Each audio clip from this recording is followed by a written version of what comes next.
Webster's dictionary definition of the word suspicion is considerably lacking in the ability to clearly indicate the insidiousness that operates on the trapped mind. At the very beginning, suspicion is more like a tiny worm that penetrates the psyche and takes up residence there. It may lie dormant for weeks or months, but it never dies. He sleeps quietly in the recesses of the mind, waiting to be fed with new doubts. Suspicion is the dark side of the mind. Where there is suspicion, there is no joy or happiness. It can paralyze its victim to the point of inaction or induce a state of torpor that deprives the victim of the ability to reason correctly. Why am I so obsessed with the word suspicion? The simple answer is that all the devastating events of the last 3 months began with a small, unexpected observation that planted a worm of suspicion in my mind. Until this event occurred, for 16 years, I had never had the slightest doubt about my wife's fidelity. 5 days a week I wake up before my wife and children. I've formed this habit that forces me to slip out of bed and quietly move to the gym located in the basement. I have several modern pieces of exercise equipment that allow me to exercise in peace for half an hour or more while the rest of the family sleeps upstairs. A vigorous workout on the ab back and treadmill awakens my entire body. It was Thursday morning when I woke up a little earlier than usual. Instead of lying in bed for another 15 minutes, I got up and headed to the gym. I finished my workout early and headed upstairs to shower and get dressed for work. When I entered the bedroom, Katie was not in bed. In one swift motion, I opened the bathroom door and stepped inside. Katie stood there, getting ready to put on her bra. Her smooth, firm breasts rose slowly as she inhaled and exhaled. I smiled at her, and then my eyes noticed a strange, dark black and blue mark on Katie's left breast, next to her areola. The mark was oval in shape, about the size of a $50. My eyes left the dark mark and settled on Katie's surprised face. There, for about 20 milliseconds, there was an expression that I had never seen in Katie's eyes. A strong feeling of guilt flashed through them as her mind registered the fact that I had just seen a dark mark on her chest. It was as if I had caught her doing something obscene. The look of guilt quickly turned to one of shame as she turned away from me and began putting on her bra. In that very brief but awkward moment, not a word was spoken. Katie smiled as she walked past me and out of the bathroom. I stood stunned, trying to comprehend the situation that happened during this very short meeting. My mind couldn't escape the sight of the dark mark on Katie's chest. It actually looked like a love bite, a hickey caused by intense sucking on one area of the body. What was it really? Why was he there? Did Katie somehow hurt herself by getting that black and blue mark? My mind was unwilling to accept any other alternative explanation for the origin of her bruise. Warm water washed over my body as I stood in the shower. I tried my best to put the incident out of my mind. The best I could do was push it back into my mind by starting to think about the workday ahead. At breakfast, Katie was in her usual high spirits, hurriedly getting me and the kids ready for the day. Jason and Christy were nagging each other as usual as they finished breakfast and headed out the door to catch the school bus. "I saw you looking at the bruise on my chest in the bathroom," Katie said, when she finally sat down across the table from me. "Yesterday, I hurt myself at work. There was an open file drawer that I ran into and hit my chest against. It was actually stupid of me and left a small black and blue mark." Her face was calm and carefree as she shrugged, as if to indicate that there was nothing more to say about the bruise. Normally, I wouldn't have given it any more thought if it weren't for the instant look of guilt in Katie's eyes when I first saw the bruise. It was a look that her explanation could not satisfy in my mind. I nodded my head silently and finished my toast. We hugged and kissed as usual as I left the kitchen and headed to the garage. Katie left for work about 15 to 20 minutes after me. I had a lot on my mind about the client meeting that was scheduled for this morning. The bathroom meeting and Katie's explanation fell off my radar as I drove to work, but without knowing it, a worm of suspicion was born in my mind. He simply appeared there, inside, and fell asleep. Kathy, my beautiful wife of 39 years, and I live what many would call the ideal American lifestyle. We live in a nice upper-middle-class suburban area. We both graduated from college and have professional careers that we constantly balance with each other and our two children. Jason, our oldest child, is 13 years old. He is a bundle of energy that rivals the ever-ready bunny. He has high school, music lessons, swimming, soccer practices, and soccer games that keep him very busy. Christy is our 11-year-old daughter. She is her daddy's little princess. Even in her early years, she mastered the feminine skills that could bend me over and wrap me around her little finger. Like most father-daughter relationships, I know I'm being manipulated, but when she turns on her sweet charms, I'm helpless. My name is Paul Matthews. I'm a year older than my wife. I've been working for Equity Corp for the last 12 years. My current position is as a manager of the maintenance department located at the corporate headquarters. My department employs 24 people who perform maintenance tasks, ranging from heating and air conditioning equipment to installing computers and telephones. For me, this work is not very stressful. I employ very talented people who know their business better than I do. I rarely have to make any business trips. Once or twice a year, I attend a conference or workshop on innovation in building maintenance. Katie went with me on several of these business trips. Kathy is the director of public relations for a local cable television company in our area. The high level of responsibility at work makes Katie feel very good. Plus, her work has also done wonders for her self-esteem. After the birth of our daughter, Katie thought her professional life was over and she would be relegated to the status of housewife Susie and stay-at-home mom. By the time Christy was 3 years old, it became obvious that Katie needed to do some activity outside the home that would be more challenging for her than cleaning up after the kids and cooking. At first, Katie was torn between guilt and depression. She felt guilty that she couldn't cope with the demands of being a full-time mother. However, she was depressed by the fact that her entire college education was being wasted without ever being fully utilized. Everything changed when Kathy's sister Evelyn moved to our area. Evelyn and Katie were complete opposites. Evelyn Hunter was a consummate mother and homemaker. She had no desire to challenge the world with her business acumen or be eye-catching at the reception desk. She was quite happy with motherhood. The fact that her husband, Todd, was the main breadwinner, in Evelyn's opinion, was how life should be. The Hunters have 3 children, a boy and 2 girls. Alan was the eldest, followed by Alexis and Alyssa, his twin sisters. It didn't take long for both of our children to become adopted by their Aunt Evelyn and spend most of their free time at their cousin's house. This was a blessing for Katie. She and Evelyn agreed that Katie could begin a professional career while her sister acted as a foster mother. This was 8 years ago. Kathy landed her ideal position at CableNex, a local cable television company.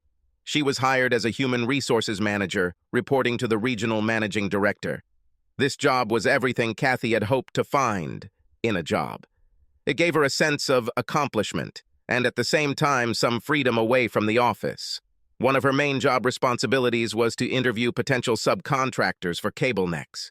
She had to ensure that any subcontractor hired by CableNex complied with all state and federal employment regulations. A few weeks after meeting Katie in the bathroom with a bruised chest, I was reviewing the technical specifications in a proposal for a new telephone exchange system for corporate offices and discovered that the draft proposal had omitted a number of important points. I called to account the 2 employees directly responsible for drawing up the technical specifications. Although it was unusual for these 2 employees to screw up, I gave them a good beating and sent them to correct the proposal. This incident frayed my already tense nerves. If I had not discovered a bug in the design, the entire order would have been seriously compromised. I decided that for the rest of the day, I needed to leave the office and do stress-relieving exercise at the gym. As I left the office, I told my secretary that I would be gone for the rest of the day and that she would only call me if there was a 9/11-type tragedy at the company. She smiled and silently nodded her head. The next 2 hours were spent doing an intense workout at the fitness club, which included swimming 100 laps in a large pool. A few minutes in the steam room and a nice hot shower made me feel like a new person. When I left the fitness club, it was 2:10 p.m. For a moment, I thought about going back to the office, but my refreshed mind quickly rejected this idea, letting the group work on their own for the rest of the day. As I was driving home, an unpleasant thought flashed through my head. I have read and heard stories of husbands returning home unannounced to find their wives in the bedroom with their lover. I smiled at the thought. Katie would never cheat on me. Then the little worm of suspicion in my soul moved its ugly head. And the thought of guilt in Katie's gaze gave me a twinge of doubt for a split second. I turned into the driveway. There were no unfamiliar cars on it. The garage door rose. There are no cars in the garage either. The kids were still at school, and Katie had to be at work for 3 more hours. When I entered the quiet house, I had peace and quiet at my complete disposal. Quickly changing into sweat pants and a shirt, I went into the office and turned on some light jazz. Before I could sit down in a deep chair to relax, the phone rang. Damn them, I thought to myself as I stood up to answer the phone. It would be better if it wasn't a call from the office. Hello, I said, picking up the phone. Is this the Matthews house? A female voice spoke at the other end of the line. At first, I thought it was a telemarketer making one of those annoying sales calls. Yes, it is. Who is calling? There was irritation in my voice as I confronted the caller. Oh, sorry to bother you. I wanted to talk to Katie Matthews. The woman's voice sounded very apologetic. She's still at work. Can I give her a message? I wanted to end this break and return to my solitude and a glass of Jack Daniels. I would be grateful to you. This is Nancy Cobb. I wanted to call her and tell her about the cost of repairing my car. My mind sped up for a minute. Kathy didn't tell me anything about Nancy Cobb. Can you give me information, Nancy? Now my voice changed to a more pleasant tone as my curiosity reached its peak. Yes. Tell Kathy that the body shop said the taillight and fender dent would cost no more than $550. Nancy's voice sounded like that of a middle-aged woman. Okay, Nancy. Tell me more about the accident and what happened. My voice sounded carefree, hoping that Nancy would tell me all the details. Well, it happened last week on Tuesday when Katie backed into my car in the parking lot. She did not cause any damage to her car, but the edge of her bumper broke the rear light lens and left a small dent on the fender. It wasn't too bad, so Kathy told me to get an estimate and she would pay the cost of the repairs. She didn't want to report it to the insurance company, and I can understand why she didn't want to do it. These insurance companies raise premiums at every opportunity. To me, it sounded like 2 women solving all the world's problems in a parking lot. So I can imagine that accidents like this happen all the time in a mall parking lot, I said to Nancy, scribbling a note for Kathy. Yeah, I think accidents happen in mall parking lots all the time, Nancy said as I was about to end the conversation.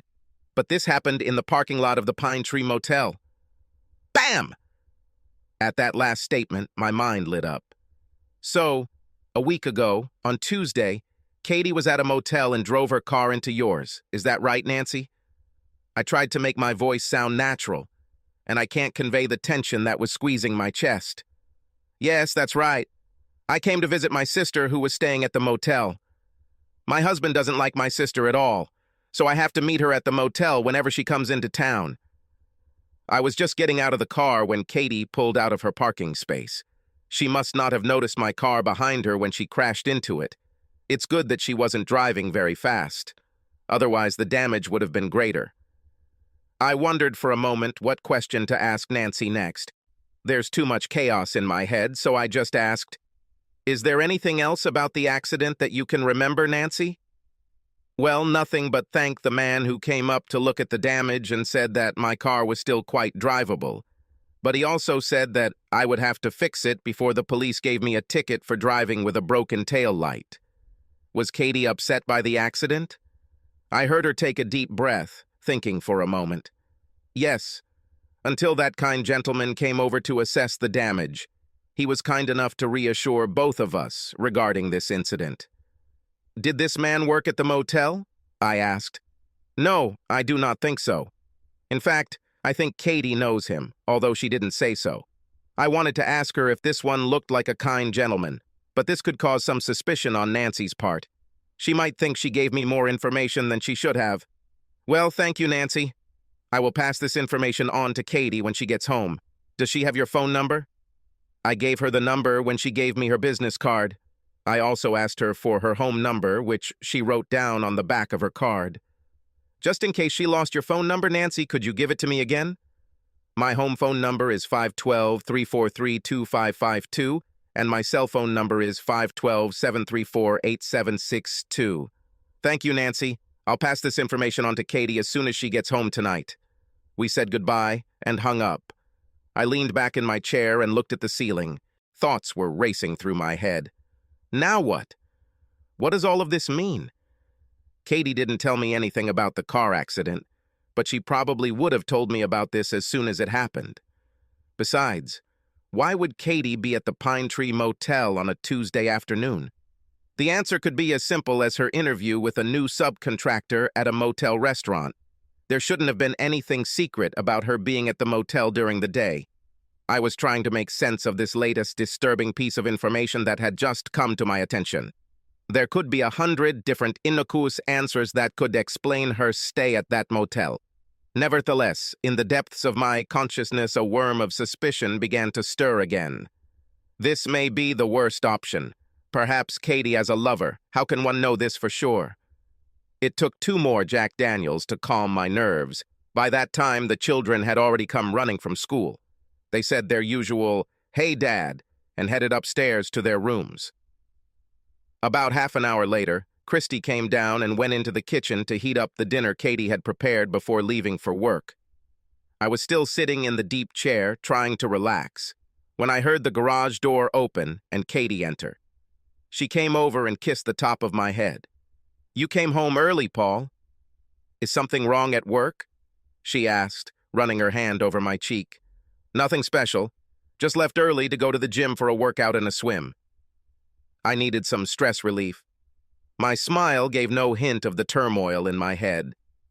Christy called out that dinner was about to be ready to be served, so Katie turned away and went upstairs to change. Dinner time was the usual chatter between the 4 of us as we ate and talked about our day. Jason was talking about a science project he was working on with his high school friend, Ethan. Christy was chatting about her English class and her essay that was due next week. It was typical of a suburban family enjoying each other and talking about the important events of the day. Kathy mentioned that her company is expanding its coverage area, and she is very busy recruiting subcontractors to help install cables. I sat listening to all this wonderful chatter and thought, what a wonderful family I was part of. "What about you, Dad? How was your day?" Christy asked, giving me her daddy's little girl smile. It was a little more stressful at work than usual. There was a serious mistake in the latest phone specifications. I almost lost my temper in the group. Instead, I gave them instructions on exactly what needed to be fixed and then left the office for the rest of the day. I went to the gym to get a good workout, de-stressing, and then returned home to relax with my loving family. I smiled back at Christy. "Tomorrow will certainly be a better day in this area." I winked at her as she giggled at my remark. I looked across the table at Katie, and then spoke. "Oh, by the way, Kathy, Nancy Cobb called this afternoon while I was here to tell you that she received an estimate for her car repairs." Nothing in the tone of my voice betrayed the slightest hint of concern. Katie almost choked on the food she was swallowing at that moment. Our eyes met for a second. The look of guilt suddenly appeared in her eyes again. The same look that appeared when I walked into her bathroom and saw a bruise on her chest. Shock and instant fear showed on her face. "She wanted you to call her tonight. Her car is in the auto repair shop, and she wants to talk to you about the price. The original estimate is around $550. There was no accusation in my voice as I waited for Katie's answer. I could see Katie's mind going 100 miles an hour as she mentally formulated her answer. She lowered her eyes to look at the food on her plate, but it was obvious that she could not continue to look me straight in the eyes. "What else did Nancy say about the accident?" Katie finally asked in a quiet voice. "Mom had an accident?" Jason blurted, his eyes widening at the prospect of some exciting news. "I think so, Jason. Looks like Mom backed into this lady's car in the parking lot," I interrupted Katie's response. "God, Mom, when did this happen? Was anyone hurt?" It was Christy's turn to intervene in the conversation. "Slow down, both of you. Give your mom a chance to tell us all about it," I tried to calm the kids so Katie could talk. Did Nancy say anything else about the accident? Katie asked the question again. As far as I can remember, no. She looked like she was in a hurry or something. I lied. Something I've never done with my wife. Was it a little white lie or a lie to trap? Katie seemed momentarily relieved. It was just a minor collision in the parking lot. No one was hurt and my car was not damaged. My car's bumper smashed a lady's tail light and left a small dent in her fender. That's all that happened. There were no further details. I was slightly disappointed. When did this happen, Mom? And where? Jason jumped up again with his questions. It happened last week, on Wednesday. I went to the mall to buy a birthday present for Carol at work. It was her birthday on Thursday, and I needed to buy her a gift. Katie replied in a calm, businesslike tone. You were in the shopping center and didn't take me with you. Christy looked at her mother in surprise. Shopping at the mall came first for Christy, after a sleepover with all her girlfriends. I went to the shopping center during lunch. It was a quick trip there and back. I bought Carol a silk scarf along with a keychain for her bracelet, Katie replied as Christy pouted childishly. Maybe Nancy was wrong about that day. Maybe it was Wednesday and not Tuesday, as she said on the phone. But I don't think she could be so wrong about where an accident occurred. Why did Katie need to change the place and day? The worm of suspicion crept deeper and deeper into my consciousness.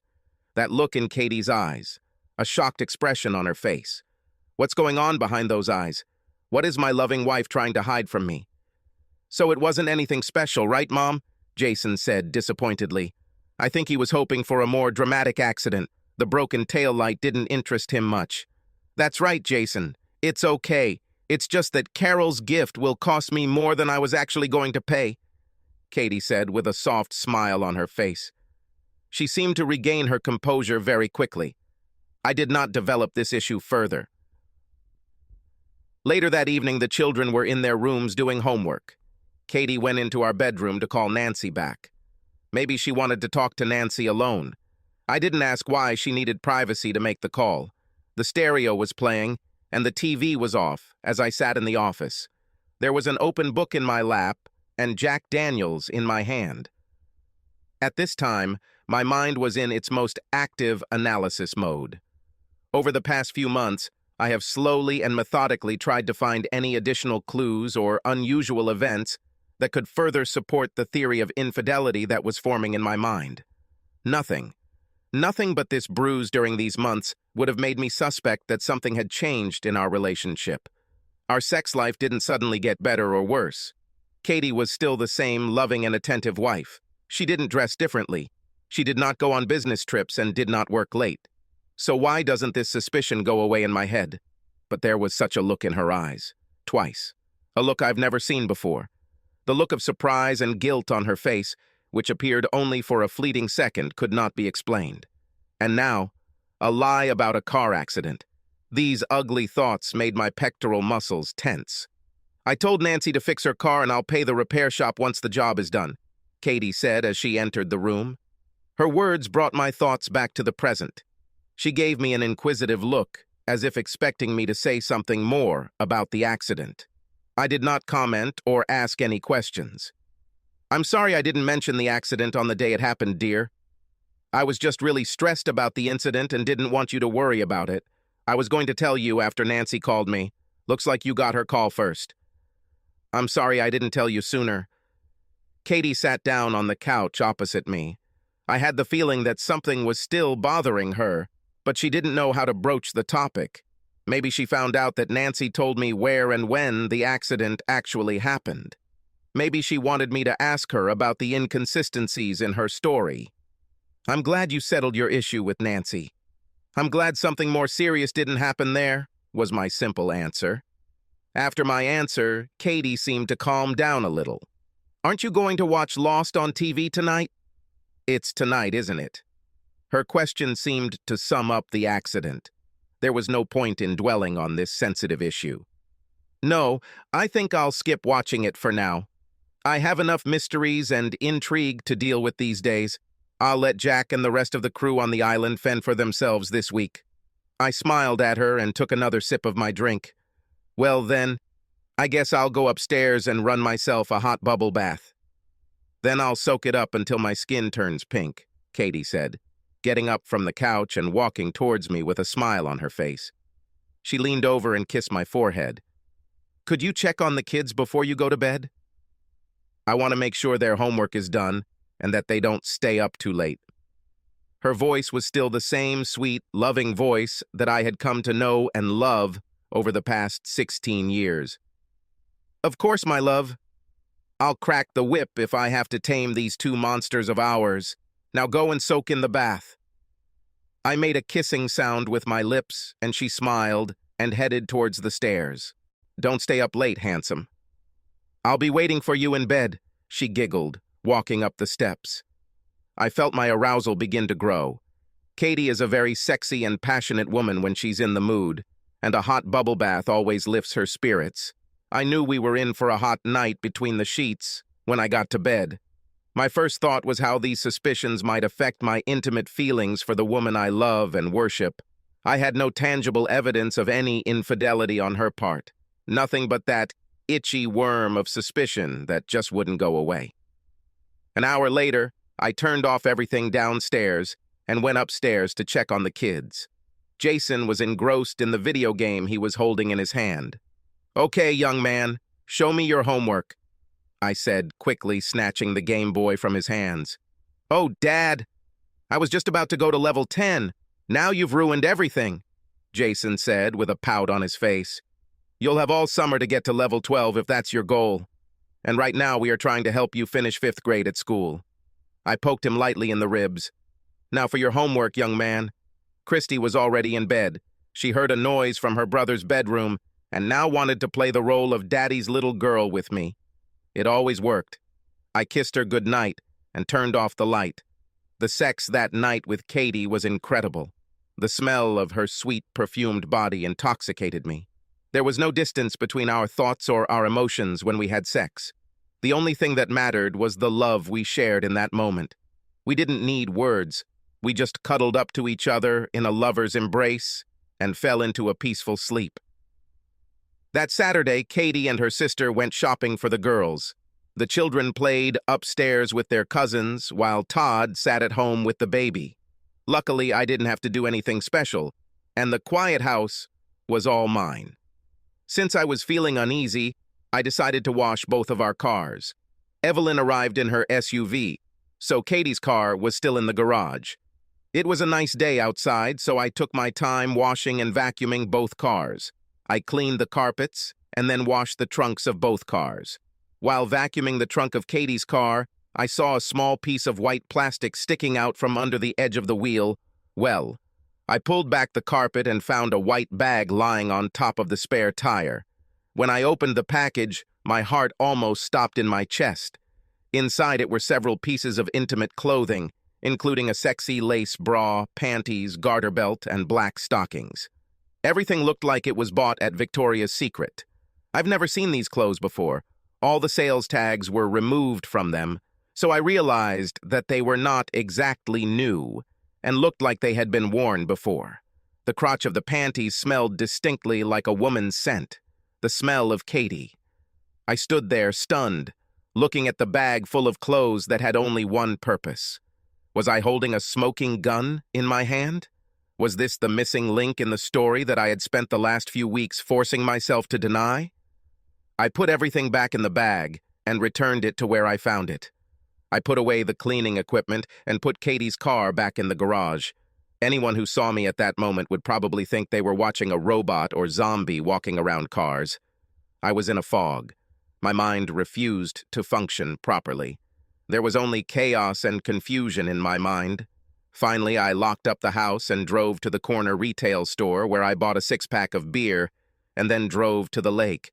There was a secluded place to park away from the weekend crowds. I sat back, cold beer in hand, and tried to process the events of the last 2 weeks. Until I found the underwear in the trunk of Katie's car, all I had was a vague suspicion that Katie might be unfaithful. Now, after the latest revelation, can there be any doubt about her betrayal? I didn't think there could be any other reasonable explanation. And yet, I had no idea what to do next. Meet her face to face immediately. Demand explanations and proof of her fidelity. Should I remain silent until I have certain indisputable evidence? But even then, what should I do with this terrible evidence? Should I divorce her? My mind, which is usually very good at analyzing problems, failed me miserably. There seemed to be no win-win solution to the dilemma if Katie had actually cheated on our marriage. It took several hours to finish the 6th can of beer. The sun was setting below the horizon over the lake. I felt a slight excitement from the alcohol, but was far from intoxicated. I also realized that I was hungry and needed to go home. But what should I do when I get home? What kind of existence will I have to lead to maintain the status quo? The missing part of the equation was Katie's explanation of all my suspicions. Could there be rational reasons for her that would dispel all my doubts? I arrived home and found Katie talking on the phone. She turned and looked at me as I entered the house. Her face was full of anxiety and worry. "Oh my God, Paul, where have you been all day long? You made us very worried. When Evelyn and I returned from the store, you weren't here. Todd didn't know where you were either." There was an alarm in her voice when she hung up. I walked into the kitchen and took a glass of cold water from the refrigerator. Our eyes never met until I sat down at the table. I was on the lake. I had a lot on my mind that I needed to think about and try to figure out. I looked at her, and our eyes met. I saw fear in her eyes. There was fear mixed with anxiety as her mind tried to evaluate the words of the person sitting at the table. "What happened, Paul? Are you sick or something?" Her words were full of worry, but they didn't convey the fear she felt inside of her. "Yes, you can say that I am sick, but this is not a physical illness. My soul hurts." At that moment, Katie's stoic demeanor crumbled before my eyes. She had no doubt that I knew her secret. She slowly sat down on one of the chairs in the kitchen. "What's his name? You love him?" My voice was calm. No anger in the voice or accusing tone. Katie looked at me and tears welled up in her eyes. "His name is Carl Gehring, and yes, I love him." I sat silently and looked at my sobbing wife. Her brief confession did not stun me. It didn't make me feel sick to my stomach. The suspicion I had about her infidelity had just been confirmed. Now, the anxiety I had been living with since I found her stash of sexy lingerie in the trunk of her car had left me, leaving me with an empty emotional shell. "If you love him, then I think this means the end of our marriage." My voice was still calm. "Oh God, no, Paul," Katie screamed, a frightened expression appearing on her face. "I still love you, Paul. My love for Carl does not diminish the love I have for you." Katie's voice cracked and her body shook as if she had just been hit by a gust of cold air. "Well, you are deeply mistaken if you think that I will ever agree to the role of a cuckold. And I don't want to live with a woman who confesses her love to another man. I don't see any other choice for us other than divorce." I walked out of the kitchen into the office, where I plopped down in my favorite deep chair. I didn't want to look at my unfaithful wife anymore. For me, the decision to divorce was now a foregone conclusion. It took Katie several minutes to recover enough to speak to me. She sat down on the sofa opposite me and sat in silence for a while before she spoke. "I know this must be a terrible shock for you, Paul. Find out that I was unfaithful to you, but I really think you should listen to my explanation before you end our marriage."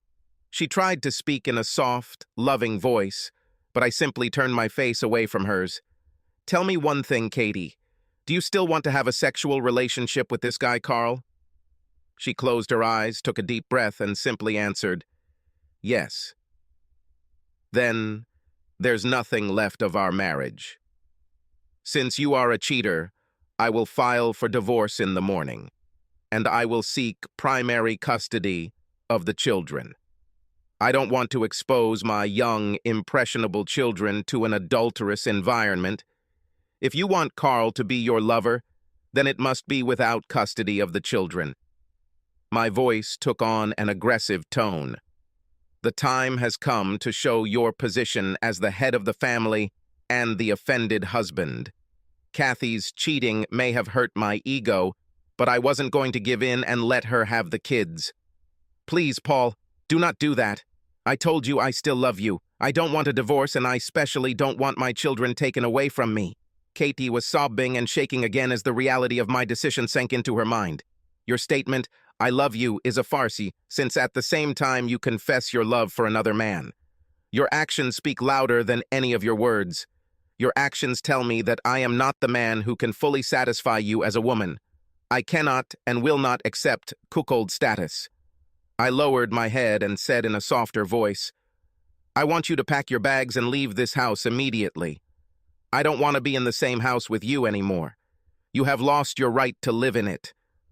No, Paul, you can't just throw me out like an old shoe. This is my home. My children and I live here. Katie was almost hysterical when I rose to my feet. This is where I live. I live here with my children. You are an adulterous whore, and I will not allow you to live in the same house with us. I shouted at her as anger rose within me. Now pack your clothes and leave the house. I'm going to take the children from Evelyn, and when I return, I don't want to find you in this house. I walked to the door, turned, and said, I'll be back in an hour, so that you wouldn't be here. Tell Evelyn where you'll be staying, and I'll make sure you get the rest of your things. I closed the door behind me as Katie continued to beg me to change my mind. As soon as I walked into the Hunter house, Todd knew something was terribly wrong. He had never seen me so upset. What the hell happened to you? Todd asked, approaching me. Total crap, Todd. Just complete crap, I said, leaning against the wall. As I said this, I slowly turned my head from side to side. Katie has taken a lover and doesn't want to end this affair. It's over for the two of us. I told her to pack some clothes and leave the house. I'll file for divorce in the morning. Todd stood there, stunned by the words I had just spoken. There was never any sign that our marriage was in jeopardy, just the opposite. Katie and I seemed like the perfect married couple with two beautiful children. Just then, Evelyn came around the corner and saw us standing in shocked silence. What happened here? Her eyes quickly moved from her husband's face to mine and back. Paul just found out that Katie is cheating on him, Todd said sadly, looking intently at his wife. Do you know anything about this? Katie tells you everything, doesn't she? Evelyn's face couldn't hide the fact that she knew about Katie's secret. She didn't tell me everything. Only that she met her long-lost high school sweetheart. She didn't tell me she was sleeping with him. Her voice didn't sound very convincing. So you knew there was something wrong with it, didn't you, Evelyn? I barked at her in an accusing voice. I tried to tell her not to get involved with Carl. Their high school relationship was a thing of the past, and she shouldn't jeopardize her marriage by trying to live out some teenage fantasy. Now her eyes were focused on some point on the floor. She couldn't look me straight in the eyes. How long ago did this happen, Evelyn? I barked at her. About 8 weeks ago, Evelyn said in a low voice. What else do you know? My anger was still building strongly. Katie said that Carl owns a small construction company. He didn't know Kathy worked for CableNex when he applied for the subcontract work. Katie was shocked when she first saw his name on the application form. Evelyn walked out of the corridor and sat down on the sofa. Her head was lowered, as if in embarrassment.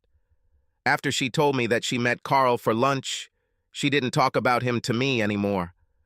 I was trying to find out if there was anything going on between them. She refused to talk to me about Carl. Evelyn took a deep breath. I had a vague suspicion that she and Carl were beginning an affair. Todd said nothing when his wife admitted that she knew about the contact between Katie and Carl. At this moment, he had no idea what to do or say.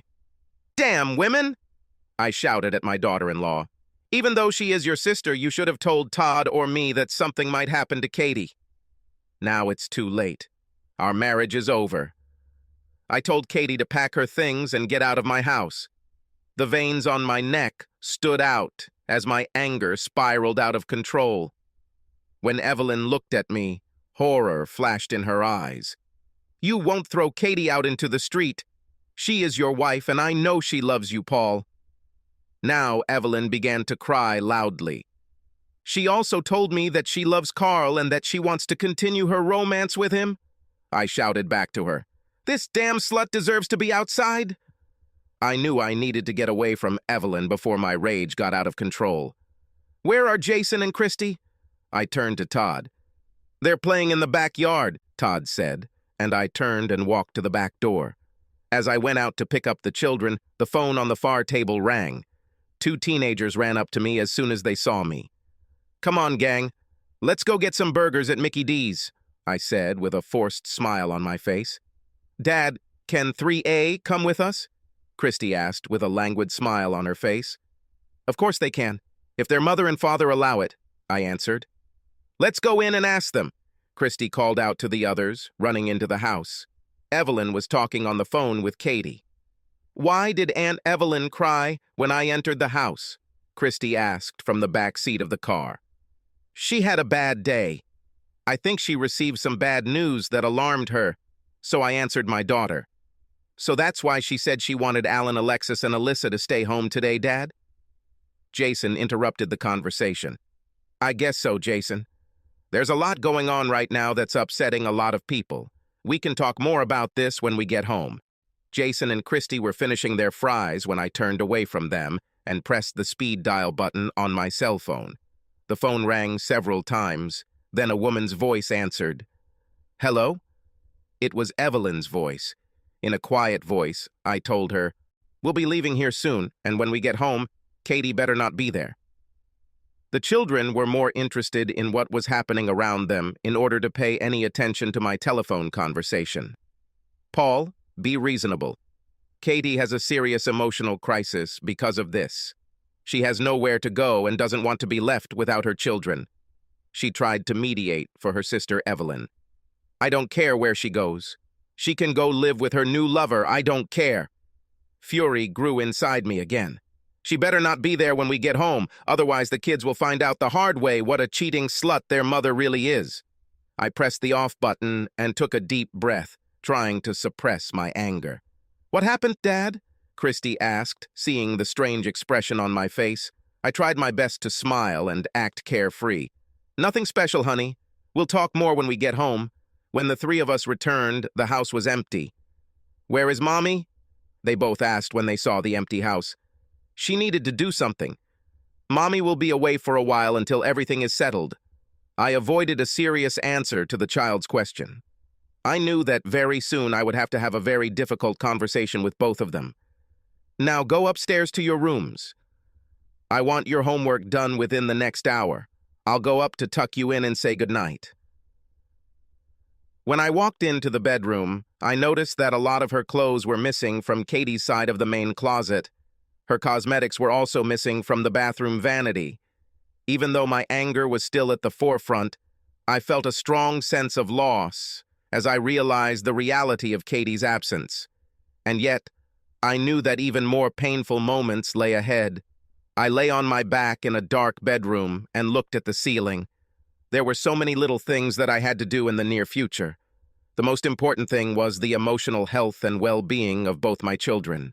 How to tell them that their mother will no longer live with them, that she wouldn't be there to love and comfort them every night, that when they get sick, she won't be there to be the doctor mom. In my own mind, I was struggling with my decision to fight for custody of my children. I wanted them to grow up happy and healthy. Wouldn't they be better off living with their mother and her new lover? Maybe it was my bruised ego. Maybe it was actually my devotion to my children, but I soon gave up the idea of giving my children to my unfaithful wife. I will fight tooth and nail to keep them living here with me. The next few days were traumatic and heartbreaking for me. I immediately began divorce proceedings. Through my lawyer, I was able to obtain a restraining order prohibiting Kathy from having contact with me or the children. Katie hired a lawyer and fought the restraining order, but it took a week or more to get results in the courts. Jason and Christy were now confused and upset by the events that had taken place in their once happy and loving home. I sat down with them and tried to explain that their mom and dad were having serious problems staying married to each other. The children couldn't understand what had happened and why their parents couldn't just kiss and make up. I told them that there are problems that are too serious to simply forget about. I specifically didn't tell them about their mother's new lover. No matter how painful these episodes with the children were, I was determined to stick to my position. When I finally spoke to Katie on the phone, a week after I forced her to move out of the house, I made my first threats to her. I said that in our state there are laws against alienation of affection by a third party. I told Katie that if she continued to fight against my custody of the children, I would press charges against Carl and sue him for alienation of affection and ruining our marriage. I also said that I would report her affair to CableNext senior management as a conflict of interest on her part. She will likely be fired from her job and Carl's company will be banned from doing business with CableNext. Kathy continued to beg me to call off the divorce proceedings and allow her to return home. These pleas were met with my sarcastic remarks that she had made her choice. I made it very clear that I would not be a cuckold, nor would I live in an open marriage. The phone call ended with Katie still begging me to change my mind. I then had a long conversation with my sister-in-law about Jason and Christy visiting their cousins and brother. I told her in no uncertain terms that I would not allow Katie in Evelyn's house if there were children there. I have established rules of conduct that will govern my relationship with the Hunter family. Evelyn finally capitulated to my demands for the sake of 5 children. She knew that if I limited or canceled my nephew's visits, both families would suffer. The divorce papers were drafted so that I would remain the primary caregiver and have custody of the children. Kathy took my threats seriously and withdrew her objections to this part of the agreement. She received visitation rights every other weekend, provided that her lover would be absent during these visits. She would pick up and drop off the kids at her sister's house so that I wouldn't have to be there when she came to their house. This mutual agreement allowed the divorce process to continue. A month after Katie moved out of the house, I looked in the bathroom mirror and saw a man who had aged 10 years in 4 weeks. Every evening the children insisted that I make peace with their mother so that she could return to us. These clashes took a toll on the 3 of us. In addition to losing my wife, I now felt that I was on the verge of losing the love of my children. I took an early leave from work so I could spend more time with my children. Gradually, the tension between the children and me decreased, but I could still see that they missed their mother and their once happy family life. Being a single parent was becoming very stressful for me. I ended up hiring a housekeeper to run the house and do maid work. I also did this to ensure there was an adult at home when the kids got home from school. Margarita was an elderly Hispanic grandmother who accepted the position. She moved into one of the guest bedrooms and immediately took over all the household chores. It didn't take long for Jason and Christy to accept her as their adoptive grandmother. In addition to her household responsibilities, she also began teaching children Spanish. Quiet stability gradually returned to the Matthews household. The children stopped pressuring me to allow me to return to their mother's house. The children's weekends with their mother soon became part of their daily routine. They seemed to have adjusted better to not having their mother in the same house as them. Coming home after dating her became less stressful for them. When they returned home after visiting Katie, Margarita always prepared their favorite dish. And yet, this was no longer the same loving family. My life was especially stressful due to the trauma I suffered after discovering Kathy's infidelity, and then losing her presence in the house. Deep down, I truly missed her love and companionship. I went about my daily activities at home and at work as best I could. At Tim's, my actions were more like those of a robot than a thinking person. There was a huge hole in my mind and soul. Something very valuable was ripped out of my perfect life. Something that may never be replaced. The once close relationship between the Hunters and me was now separated by a very large gulf. The cousins remain very close friends and still spend most of their time together. But the closeness I once had with Evelyn and Todd was almost gone. Because of the rules I set up weeks ago, Evelyn didn't try to convince me to give Katie another chance. Evelyn was torn between loyalty to her sister and the feeling that Katie was solely responsible for the suffering that now reigned in the 2 families. One evening, when I went to pick up the children at Evelyn's, she pulled me aside and handed me a large manila envelope. I know the rules you have set regarding my involvement in this family crisis that you and Katie have, but I'm absolutely sure that you need to read the letter that Katie wrote to you. It's in this envelope, and it may contain some answers to the questions you were afraid to ask. Please don't tear it up before you've read it, Paul. She handed me an envelope. I took it reluctantly. I won't bother you anymore about this situation. This only applies to you and Katie. I just beg you to read the letter before the divorce is finalized. You owe it to yourself. I didn't dare talk to Evelyn. We both knew that she had broken my invariable rule about her participation. Instead, I just winced and walked past her to pick up the kids. I left the Hunter house with the chattering children and an envelope in my hand. For several days, I stared at the unopened envelope that I took with me to work. Supposedly, inside it was an explanation and possible confession written by my future ex-wife. Dare I read it?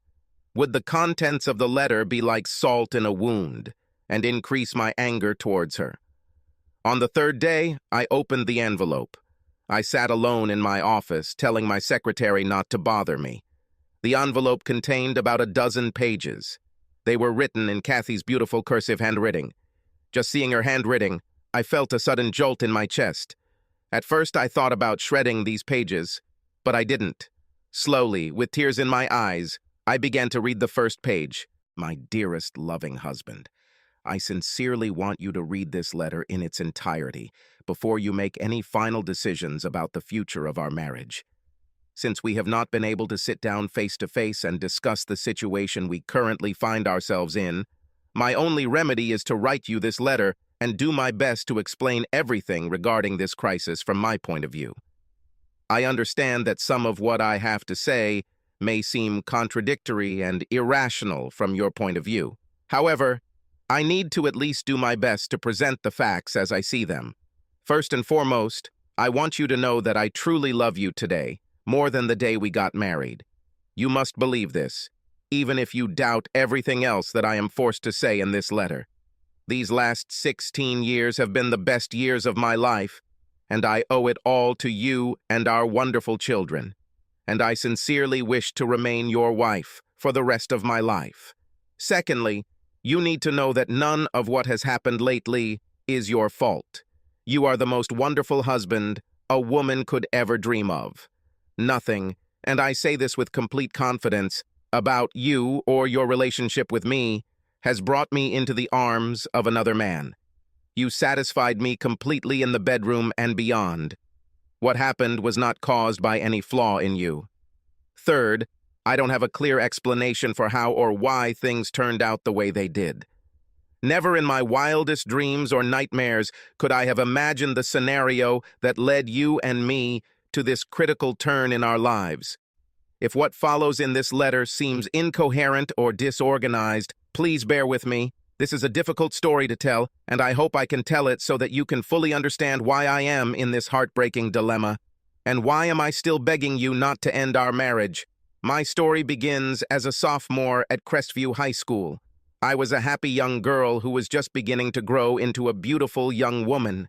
In March of that year, 3 months before the end of the school year, Carl got transferred to Crestview. Carl's father was a U.S. Army major who was sent to help train reserve soldiers at a local armory. The Gehring family moved into a rented house about 3 miles from the high school, in the opposite direction from where I lived. Carl ended up in 3 of my courses: English literature, trigonometry, and biology. From the first week, it became apparent that the school Carl had previously attended was not aligned with Crestview's curriculum. Carl had difficulty keeping up with the rest of the class.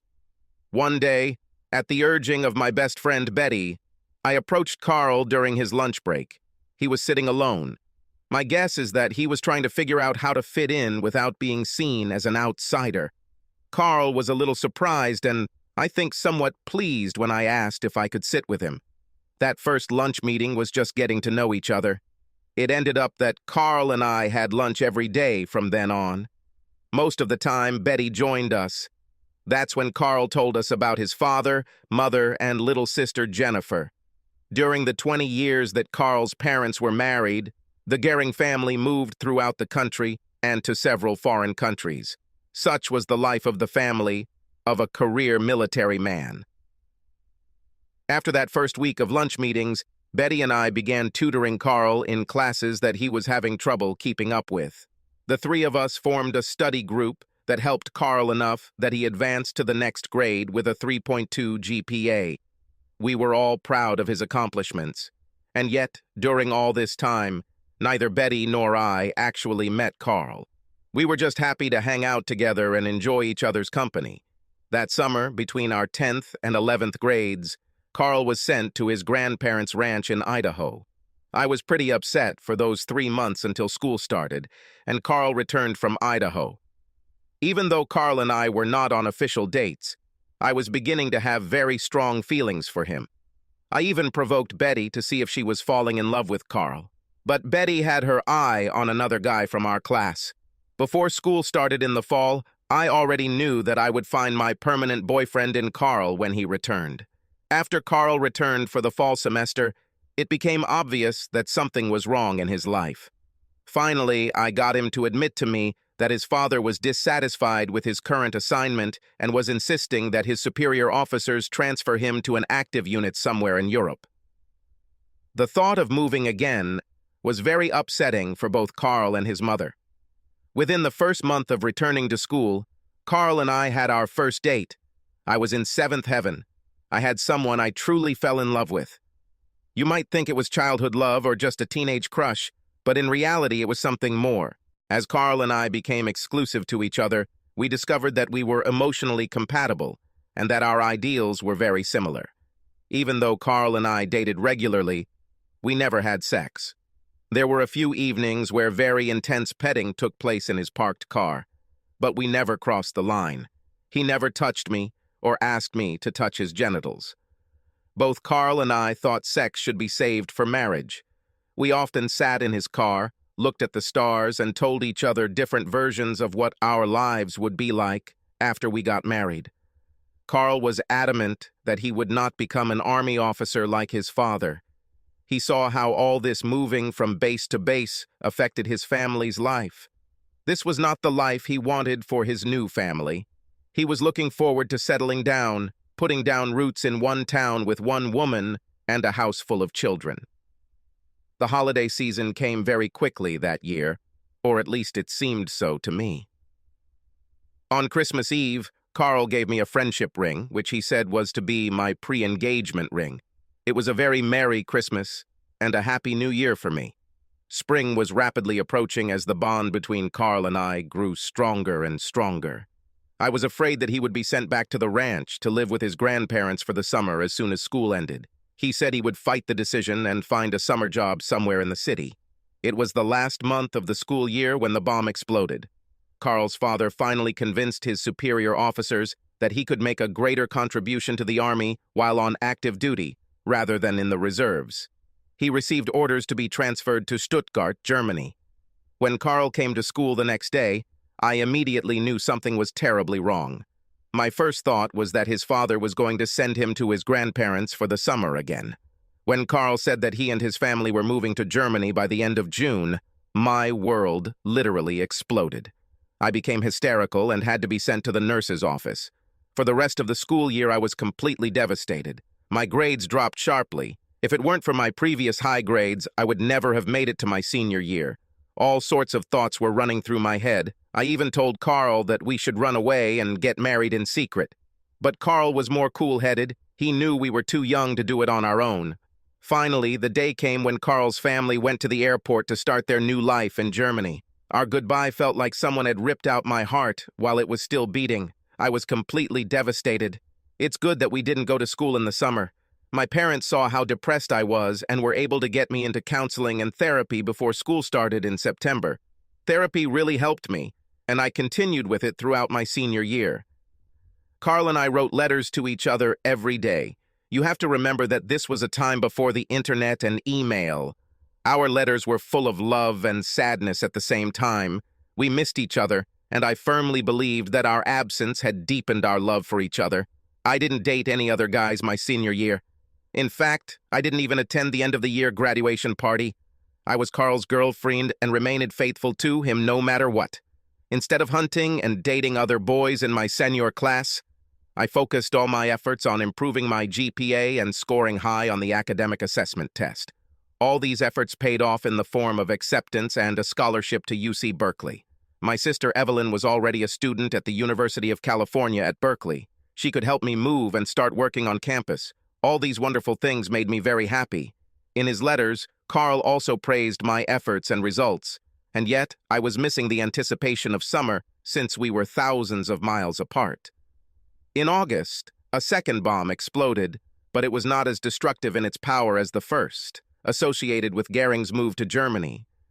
This time the bomb was an interruption in the flow of daily letters that Carl and I exchanged. There was a whole week when I didn't receive any mail from Carl. I became very worried about Carl and even tried to contact him by phone. It didn't work. The phone number changed. In the next letter I received from Carl, he reported that his father was accidentally killed during a training exercise. His letter was very short, and he said that he was having difficulties with his mother. He didn't go into detail. I continued to send Carl my daily letters, trying to express my sympathy for the loss of my father and trying to cheer him up during those very difficult times. The last letter I received from Carl said that his mother was very sick and had been sent to the hospital. Now he tried his best to take care of his younger sister and bring order to the family. He ended his letter by declaring his undying love for me and declaring that one day we would be together. I continued to write to Carl every day, although I did not receive any response.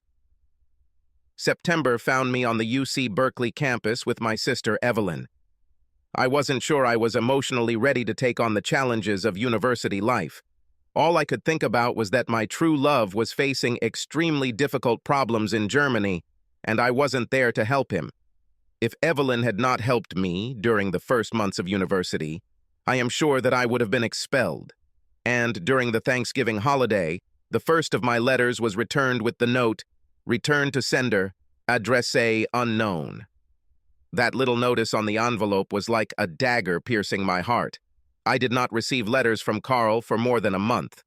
Now it turns out that he did not receive any of my letters. I was a lost soul. It seemed like nothing in my life mattered to me anymore. I felt that I could die and would not regret leaving my empty world. Once again, Evelyn and her constant mothering gave me the strength to move forward. Eventually, I had to restart my therapy. This time, she was with a different therapist. Thanks to her help and guidance, I pulled myself together and again focused all my energy on my studies and future career. And yet, something deep inside was missing. It must have been a part of my soul because I felt spiritually numb and empty. After a whole year of not hearing anything from Carl, I pushed the memories of him into the background and essentially buried him. All of his previous letters were packed into several shoeboxes and stored in the back of my closet. As an additional note, Paul, you knew nothing about these letters. I kept them until the day you proposed marriage to me. Your love and this offer began to heal my wounded soul. That weekend, I burned all of Carl's letters and scattered the ashes in the San Francisco Bay. Carl was finally at peace for good. Or so I thought. I never told you about him, and she told her entire family never to mention him to you or to me, ever. What followed after college were 16 of the most wonderful years that a woman, wife, and mother could ever dream of in my entire life. You have to believe these words, Paul. They are the absolute truth. This next section of my explanation may seem strange, and some of it is absolutely absurd. This letter will contain something that defies logic and common reason, and yet, after all the dust from my words has settled, you will find one terribly tormented and tormented woman. A woman who had to face some very serious revelations in her life. As you know, one of my main responsibilities at CableNex is to review and approve all subcontractors who perform work or services for CableNex. My department's review process focuses on the subcontractor's past and present compliance with all state and federal labor laws. We do not enter into labor contracts with subcontractors who hire illegal immigrants or violate labor hour laws. To qualify for a contract with CableNex, subcontractors must complete a lengthy application form. These applications are reviewed by 2 of my assistants, and those candidates who pass the initial screening are then sent to my office for review. On March 22nd, a stack of applications landed on my desk. There were 6 folders for my review, which I began immediately after lunch. The third folder I opened was a questionnaire from the construction company KG. I read the summary page that Loretta, my assistant, had done as part of her initial review. Her brief comments were very favorable to KG Construction, so I started reading the details in the application form. When I got to the company owner section, I felt like I had just hit a brick wall at 60 miles an hour. Carl Gehring is the sole owner of the KG Construction Company. I don't know how long it took me to catch my breath after reading Carl's name on the application. My mind seemed to explode inside my head. Complete confusion reigned in my shocked mind. Could this man be my Carl Gehring? Could this man be the Carl Gehring who confessed his undying love to me so many years ago? The rest of that day was a waste for me. I told Loretta to do more research on the KG Construction Company and its owner, Carl Gehring.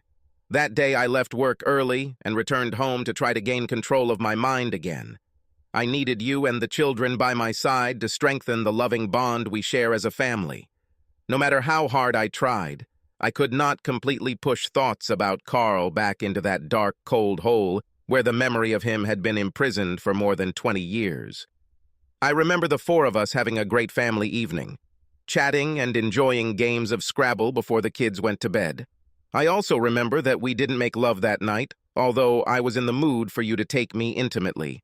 The rest of the week felt like working in a forced labor camp. I tried my best to concentrate on daily tasks. Friday came and went, and Loretta was still checking the details of KG Construction Company. I deliberately made Saturday and Sunday completely crazy for myself. Every little project that I had put off until now was something I took on with gusto. You even noticed that I must have taken a double dose of my morning vitamins. It was a Herculean task, to suppress in my mind the thoughts about Carl that did not allow me to take possession of him. On Monday morning, Loretta arrived with another small stack of application folders. She said that checking the information about the construction company KG showed that it was at its best. She left my office and closed the door behind her. I remember looking at the top folder as if it were a poisonous snake ready to strike. It took me a few minutes of staring at the folder before I reached out and opened it. There, on the first biographical page, was all the information I needed to confirm that this Carl Gehring was, in fact, my Carl Gehring.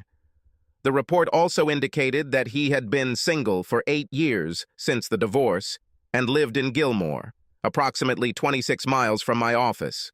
My body went cold as a flood of repressed memories hit my mind like a tsunami wave. All those feelings that I thought were long forgotten and buried rose up and shook me to the core. It was impossible for me to think about anything other than Carl and that youthful love that we shared so briefly 20 years ago. I turned to Evelyn again for advice and comfort. She knew there was a serious problem when I came to her house early that afternoon to talk. She was the only living relative who knew about Carl and our relationship before his father was killed in Germany. She has always been my support and faithful advisor. Now I need her advice more than ever. After I told Evelyn about my discovery, she had a very puzzled look on her face. It took her a few minutes to collect her thoughts before she said that I should forget about Carl completely and let his memory rest in peace. Although it wasn't necessary, it reminded me of the fabulous life we lead as a family. She told me that Carl was in the past and had to stay in the past if I wanted to keep our family intact. I knew she was right. I knew I had everything a woman could want or expect in a loving family relationship.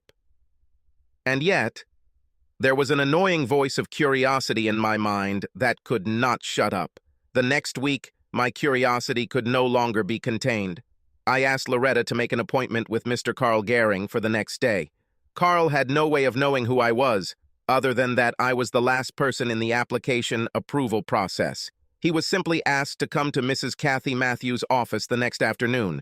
Despite my best efforts to control myself, my emotions were a raging inferno. What will happen during this first meeting? Will Carl remember me? Are there any feelings left between us? I didn't sleep very well that night. Driving to work that morning was like going to a wake. The anticipation was almost overwhelming. My conscience rebelled. Every nerve in my body was frayed. At 2:30, there was a knock on my door and Loretta stuck her head in to say that Mr. Carl Gehring had arrived for his 2:30 appointment. Carl came into my office and Loretta closed the door. There was a split second when Carl looked at me with a confused expression on his face. Then he simply asked, "Katie? Is that you, Katie?" I stood up from the table on legs that felt like they were made of rubber. "Yes, Carl. It's me, Katie." None of us knew what to say next. There was silence for a very long second. Then I told him to sit in front of my desk. I could see that Carl was in slight shock when he saw me for the first time in 20 years. He didn't know what he should do or say. I asked him how he was and commented on the fact that he looked very fit and healthy. Still, he found it difficult to cope with the situation. I changed the subject and then started telling him about the application approval process. He sat silently, not saying a word, when I told him that his application had been approved and that he would be able to contact the editing director to receive his contract assignments. How I managed to talk to him for more than 15 minutes without breaking down and turning into trembling jelly, I will never know. I simply smiled politely when I finished and asked if he had any questions regarding the contract or the job. He silently shook his head slowly, but his eyes never left my face. When I indicated that the meeting was over, he very slowly rose from his chair. Rising to his feet, he seemed to finally be able to get over some of his initial shock. He thanked me for endorsing his company and then said he would like to meet me for lunch. I said we could meet the next day at Brandon's restaurant across the street from my office. He seemed pleased with my answer, but still didn't know how to end the meeting. So he just smiled and said he would meet me at Brandon's the next day at noon. After Carl left my office, I leaned back in my chair. My chest tightened as I realized that the first love of my life had just risen from the dead. The next day at dinner, nothing happened except Carl telling me the grisly details of what happened after his father was killed. His mother had always been a fragile woman. The news of her husband's death caused her to have a nervous breakdown. She had to be placed in a psychiatric hospital.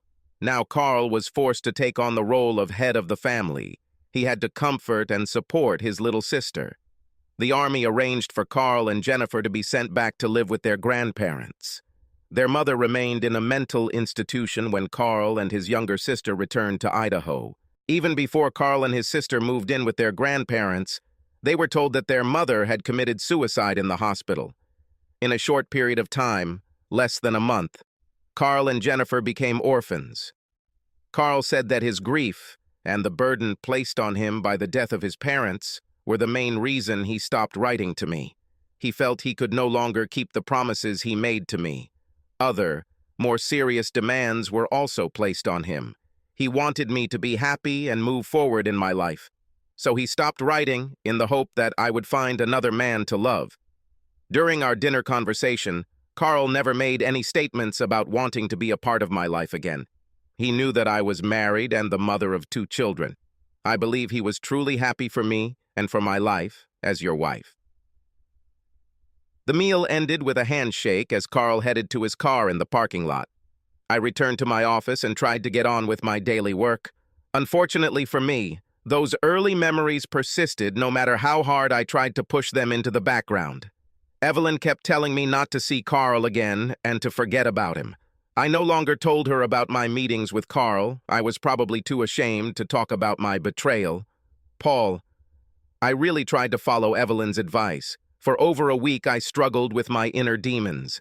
The next week, I finally gave in and called Carl and asked if we could meet again for lunch. That next dinner was the beginning of my infidelity. There was no seduction or sex involved. But during our meal, I confessed to Carl that I had never stopped loving him. He admitted the same thing to me. At that moment, I realized that I needed Carl to become a part of my life again. It was I, Paul, not Carl, who set the wheels in motion on what became several sexual dates for us before you made your discovery. Somewhere in the following weeks, I became a different person. Somehow I began to feel that I was 2 different women living in one body. When I was with you and the children, I was still the same loving wife and mother I always was. When I was with Carl, I was again that young girl who found her lost love and again held him in my arms. I knew it was wrong. There are no justifications, no arguments for my actions. All I can sincerely tell you, Paul, is that my love for you has not diminished at all. Contrary to many stories you may have read, there was never any rivalry between you and Carl in my mind. You are my husband, and he could never become my husband. These were my thoughts during those days of confusion and confusion for me. Never, and it's true that never, I never thought about leaving you for Carl. All I can hope for at this point in our lives is that you will reconsider your decision to divorce. I don't want to be the former Mrs. Paul Matthews. I want to remain your wife and live together as we have lived since we got married. But as much as I would love to tell you that I would never see Carl again, I would only be lying to you. Carl is back in my life, and I don't want to lose him again. This should not be the case in marriage, my dear and beloved husband. But I can't help myself because I feel the way I do now. I wish we could somehow come to an agreement that would allow us to live together as the family we've always been and share it with my double life. If you find the strength to meet with me, maybe I can better explain my feelings and answer any questions you have about me. But, my dear husband, I desperately want to remain your loving wife. I love you now and forever, your loving wife. Katie. I sat with a letter in my hand. I now knew more about Carl and Katie than I previously knew about their past relationships. It may have been a lost, unfulfilled teenage romance for Katie and Carl, but I wouldn't have any part in making it happen. Katie's letter was a real confession, but it didn't change anything in my mind. Now I knew that there could never be complete reconciliation between us. She once again said that she needed Carl to be a part of her life. There was no way I could be part of this agreement. I put the letter back in the envelope and set it aside for later, when I could let Jason and Christy read it and understand why their parents got divorced. I kept silent about reading the letter. Finally, a few days later, Evelyn stopped me and asked if I had read the letter. It doesn't change anything. Everything that Katie and I had for 16 years is now over. I don't want to date her or ever see her again. The divorce will be finalized next week. I turned and walked away from the very sad future daughter-in-law. The decision to divorce was made without my presence. I invited my lawyer to attend the hearing when the decree was made official. I was told that Kathy was there and cried when the judge made his decision. I had a desire. I should never have been forced to meet Katie face to face. Whenever necessary, I informed her about my plans for children through her sister. The instructions were simply that she should stay away from us and not try to interfere in our affairs. Essentially, she no longer existed in my world. 6 months after their divorce, Katie and Carl got married. Over the next 2 years, he and Katie had a baby boy. They remained living in Gilmore. Katie's close relationship with Jason and Christy continued over the years. Christy was especially excited when her mother gave birth to her new half-brother. After the divorce, I never met Katie or her family. In my opinion, she died on the day I made my fateful discovery. I remained a strict and loving father, completely devoting myself to my children as they grew up. I refused to go on dates with numerous women who have constantly tried to get into a relationship with me. Katie was the only woman I've ever loved enough to want intimacy. Instead of sex and female companionship, I focused my attention on children, my work, and even became involved in local politics. Love can be a magnificent thing, but love can also be a very destructive force when Cupid decides to play his pranks. This is what happened for Katie and me. Subscribe to our channel so that your second chaff doesn't cheat on you, and go ahead and listen to the next story, because this story is nothing compared to the next one. If you're under 18, don't even think about listening to the next one.